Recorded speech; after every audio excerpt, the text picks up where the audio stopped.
Que a graça e a paz do nosso Senhor e Salvador Jesus Cristo estejam com você, meu irmão e minha irmã, e com toda a sua família.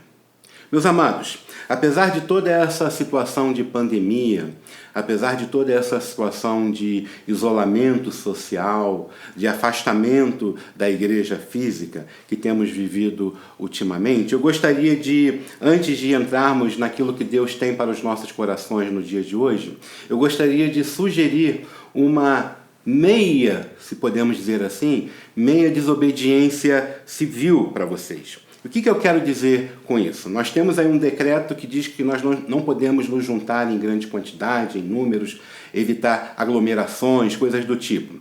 Mas eu queria sugerir para você o seguinte: nós temos os cultos online e vocês têm assistido, vocês têm acompanhado a cada domingo, e a sugestão que eu faço é a seguinte: convide uma pessoa, convide uma família e juntos vocês poderão assistir o culto, louvar a Deus, poderão assim também ouvir a palavra de Deus juntos e começar a poder reviver esses momentos de comunhão que tínhamos e que foram parados abruptamente, e também você vai poder sentir como é bom e como é suave termos essa comunhão com os nossos irmãos. Então fica aí essa sugestão, essa orientação, podemos dizer assim, de uma desobediência civil pela metade. Faça isso e você vai ver como é gostoso você retomar toda aquela comunhão que nós tínhamos, que eu digo para vocês, eu, a minha família, a Luciana, as meninas, nós estamos com saudade de todos vocês, de estarmos juntos nos cultos e de adorarmos a Deus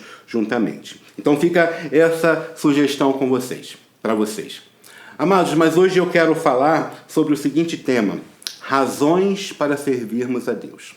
Talvez você se pergunte, ou esteja perguntando, ou tenha perguntado: qual a razão que eu tenho para servir a Deus? Por que servir a Deus?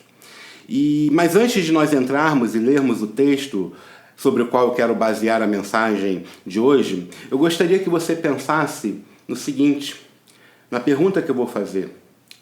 Você já imaginou o que você faria se você soubesse como e quando você iria morrer? Que tipo de cartas você escreveria? Qual seria a sua reação se você soubesse o dia, a hora e a maneira que seria a sua morte? Como eu disse, qual carta ou quais cartas você escreveria? E eu quero ler um texto com vocês em que nós temos uma situação assim. Eu quero ler um texto escrito pelo apóstolo Paulo, a carta que ele escreve a Timóteo, a segunda carta a Timóteo, lá no capítulo 4, e eu vou ler do versículo 1 até o versículo 8. Essa carta, as cartas, entre outras, essa carta é a carta chamada Cartas da Prisão. Está no grupo de Cartas da Prisão do apóstolo Paulo, porque ele escreve da prisão, do seu cativeiro lá em Roma. E a situação pela qual ele passava é exatamente essa que eu descrevi. Ele estava condenado à morte, já sabia quando iria morrer, e sabia, inclusive, a forma pela qual a sua vida seria tirada. E o apóstolo Paulo, sabendo disso tudo, ele escreve o seguinte a Timóteo, o que está registrado na palavra de Deus, a qual se expressa da seguinte forma, em Timóteo, 2 Timóteo 4, de 1 a 8. Na presença de Deus e de Cristo Jesus, que há de julgar os vivos e os mortos por sua manifestação e por seu reino, eu o exorto solenemente. Pregue a palavra. Esteja preparado a tempo e fora de tempo. Repreenda, corrija, exorta com toda paciência e doutrina. Pois virá o tempo em que não suportarão a sã doutrina. Pelo contrário, sentindo coceira nos ouvidos, segundo os seus próprios desejos, juntarão para si mesmos mestres. Eles se recusarão a dar ouvidos à verdade, voltando-se para os mitos. Você, porém, seja sóbrio em tudo, suporte os sofrimentos, faça a obra de um evangelista, cumpra plenamente o seu ministério. Eu já estou sendo derramado como uma oferta de bebida. Está próximo o tempo da minha partida. Combati o bom combate, terminei a corrida e guardei a fé. Agora me está reservada a coroa da justiça que o Senhor, justo juiz, me dará naquele dia. E não somente a mim, mas também a todos os que amam a sua vinda. Palavras do Senhor, que Ele nos abençoe com a sua palavra lida. Amados, esse texto é um texto muito belo. É um tipo do texto que a gente lê e nem precisa que alguém nos explique, que alguém nos coloque pontos e lições a serem tiradas dele, porque é uma passagem da palavra de Deus que fala por si mesma. Mas hoje, o meu desejo é que nós possamos juntos, na leitura desse texto, nós vermos alguma coisa que talvez das outras vezes que nós lemos não tenha vindo às nossas mentes, não tenha saltado aos nossos olhos, como eu quero que a gente possa aprender neste momento. Aqui, como eu já disse, nós temos um homem que já sabia que iria morrer. Os seus dias estavam contados, o verso 6 vai dizer: eu estou sendo derramado como uma oferta de bebida, está próximo o tempo da minha partida. O apóstolo Paulo ele via a sua morte como um sacrifício ao Senhor, uma oferta de bebida, ou dependendo da sua versão, uma oferta de libação. É isso que ele está dizendo aqui. E ele está falando para Timóteo: Timóteo, é o seguinte, eu estou perto da morte. Eu estou com a data marcada, meus dias estão contados aqui, mas eu não estou lhe escrevendo para você me mandar um advogado. Não é para isso. Timóteo, eu estou perto da minha morte, mas eu resolvi escrever para você para lhe encorajar. Eu resolvi escrever para você para que eu possa te dar um pouco de ânimo e de coragem antes da minha partida. Paulo se lembrava daquele jovem Timóteo, daquele jovem pastor que ele havia discipulado, que ele havia levado ao conhecimento da fé, e ele começa a pensar no impacto que a sua morte traria, não só para a igreja como um todo, quando eles soubessem: o apóstolo Paulo morreu. A preocupação de Paulo não era só esse impacto que traria a toda a igreja, mas também o impacto que poderia trazer aquele jovem pastor. Como a sua morte poderia trazer medo e falta de coragem ao coração daquele jovem pastor. Então Paulo escreve esta carta e vai direto nas orientações que ele diz a Timóteo. Ele vai dizer: olha, prega a palavra. As pessoas não vão querer ouvir você, mas pregue a si mesmo. Não pare, pregue a tempo, fora de tempo. Não deixe de pregar, Timóteo. Se você tem procurado razões para servir a Deus, se as que você já tem não são suficientes, e se você tem procurado outras, ou se você não tem nenhuma e está procurando razões para servir a Deus, eu quero sugerir pelo menos 3 razões que podem ser tiradas desse texto que nós acabamos de ler. Então vamos lá. A primeira razão para servirmos a Deus é ver o serviço prestado a Deus como algo mais importante do que a nossa própria vida. Pergunto, será que nós temos valorizado o nosso relacionamento com Deus mais do que a nossa própria vida? Será que o nosso relacionamento com Deus tem estado verdadeiramente em primeiro lugar? Será que a Igreja de Cristo ela tem estado realmente em primeiro lugar nas nossas vidas? Será que as nossas vidas são assim tão consagradas a Deus? Será? Paulo escreve a Timóteo, pois quer que ele perceba que o serviço a Deus, que esse serviço que nós prestamos a Deus é mais importante, é muito mais importante do que o bom nome que ele tinha. É muito mais importante do que o sobrenome que ele carregava. É muito mais importante do que a reputação que ele tinha. Que o serviço a Deus é muito mais importante do que sua própria vida, é o que o apóstolo Paulo está dizendo aqui. E meu irmão e minha irmã, eu quero dizer uma coisa para você: não há nada mais importante na vida do que trabalhar no reino de Deus. Não há nada mais importante na vida do que servir a Deus. Não há nada mais importante na vida do que nós nos entregarmos no serviço a Deus, na sua igreja, no reino, em tudo que diga respeito a Deus e ao seu reino, que deve estar em primeiro lugar nas nossas vidas. Quando nós percebemos que nós servimos ao Rei dos Reis, quando nós chegamos à conclusão que o nosso serviço é para esse Deus que é o Senhor dos Senhores, então nós começamos a perceber que este serviço, que o nosso chamado é algo muito mais importante inclusive do que a nossa própria vida. É minha oração, meu irmão e minha irmã, que você encontre na sua vida aquilo que Deus chamou você, aquele dom que Deus colocou em você, aquilo para qual Deus chamou você, e você seja tão consumido, e você seja tão tomado por isso, e você seja tão envolvido por isso, a ponto de valorizar esta obra, este chamado na sua vida, mais do que você valoriza a sua própria vida. Esta é uma razão para você servir a Deus. Agora, eu quero trazer uma segunda razão para servirmos a Deus. É o prazer de vermos a nossa missão cumprida. Paulo valorizava o seu ministério mais do que sua própria vida, mas também ele sabia que ele tinha cumprido a sua missão. Ele sabia disso. Timóteo, seguinte, eu estou escrevendo esta carta para você para te encorajar. Eu não quero que você fique triste, eu não quero que você fique desanimado com a minha morte, mas eu já cumpri a minha missão. Eu não estou pedindo, Timóteo, para você me tirar da prisão, não. Eu não estou pedindo para você organizar uma equipe ou uma turma para vir aqui arrombar as portas e me tirar dessa prisão porque eu estou sendo injustiçado, não. Sabe por quê? Porque eu já cumpri a minha missão. O verso 7 vai dizer, combati o bom combate, terminei a corrida, guardei a fé. Eu já cumpri a minha missão, Timóteo, por isso eu estou bem.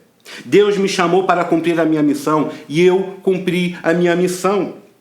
Lembra que eu fui chamado e que eu falava que eu iria pregar o evangelho em Roma? Aqui estou. Ah, mas você está preso. Estou preso, mas estou pregando o evangelho em Roma. Vem um grupo de soldados, eu falo de Jesus para eles. Vem uma outra turma, num outro turno, eu falo de Jesus para eles. Eu estou pregando o evangelho, eu estou cumprindo a minha missão. A minha missão está cumprida. Paulo foi um servo de Deus que ele podia olhar para trás na sua vida e dizer, eu não tenho arrependimentos quanto ao serviço prestado a Deus. Pois tudo que eu podia fazer desde a minha conversão, eu fiz. A minha missão está cumprida. Amados, quantos de nós têm tido este prazer de ver a missão cumprida? Quantos de nós têm lutado, combatido o bom combate? Há muitos crentes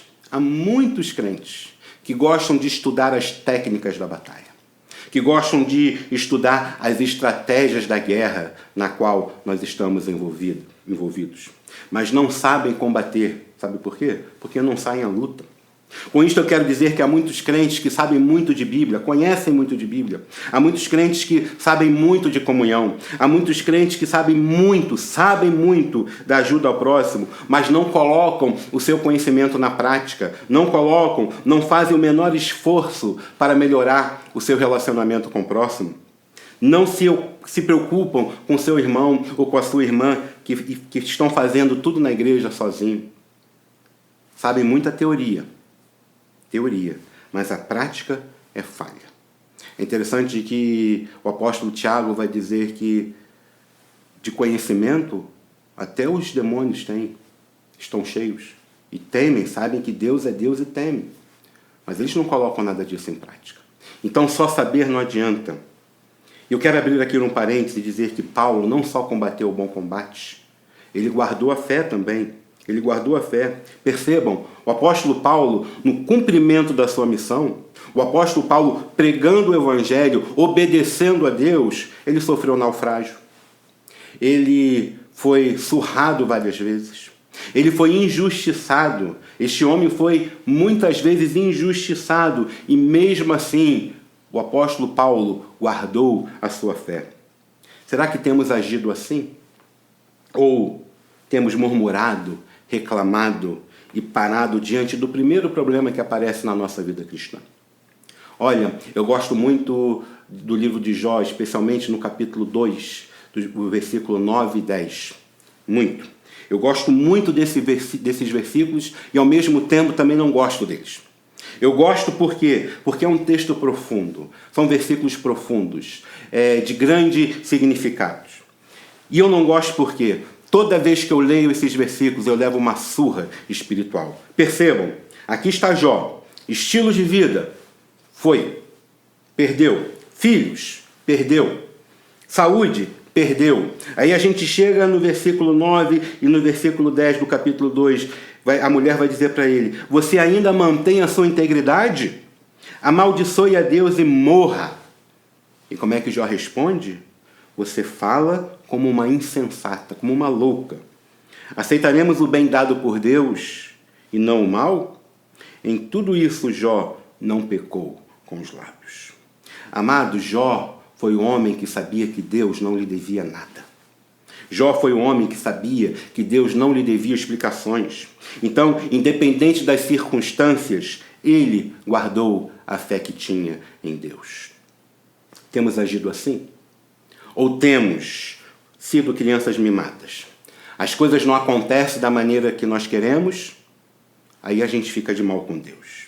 Às vezes Deus não responde no tempo que nós gostaríamos ou da forma que nós gostaríamos, aí ficamos de mal com Deus. Achamos que Deus nos deve explicações, quando não. Nós é que teremos que explicar a Ele o motivo pelo qual nós paramos de servi-lo, o motivo pelo qual nós abandonamos a obra de Deus. Que você possa seguir na sua missão. Seguir na sua missão e ter a sua missão cumprida, sem desistir no meio do caminho, sem parar, sem atrasar, sem murmurar, alegre por estar cumprindo a missão e mais alegre ainda e prazeroso por ver a sua missão cumprida. A terceira e última razão para servirmos a Deus é entender a vida eterna. É termos uma compreensão do que é a vida eterna. O versículo 8 vai dizer assim: agora me está reservada a coroa da justiça que o Senhor, justo juiz, me dará naquele dia. E não somente a mim, mas também a todos os que amam a sua vinda. Amados, o apóstolo Paulo ele não estava nem um pouco preocupado com o fato de que ele iria morrer momentos ou poucos dias depois desse texto lido. Ele não estava nem um pouco preocupado que ele seria decapitado pelo governo romano, não. Sabe por quê? Porque ele sabia que antes da sua cabeça cair no chão, ela já estaria sendo coroada nos céus pelo próprio Deus, por causa de tudo aquilo que ele fez na sua vida. Isso porque ele entendia o que é a vida eterna. A realidade, meu irmão e minha irmã, é que nós temos amado mais o mundo do que o reino de Deus. Temos deixado de lado a realidade de que nós não somos deste mundo. Nós não somos daqui. Nós somos cidadãos dos céus. Somos cidadãos dos céus com uma missão a ser cumprida aqui na terra, em todas as áreas. Eu digo a vocês, meu irmão e minha irmã, que a minha oração diária tem sido: Deus, faça hoje crescer o seu reino mais na minha vida.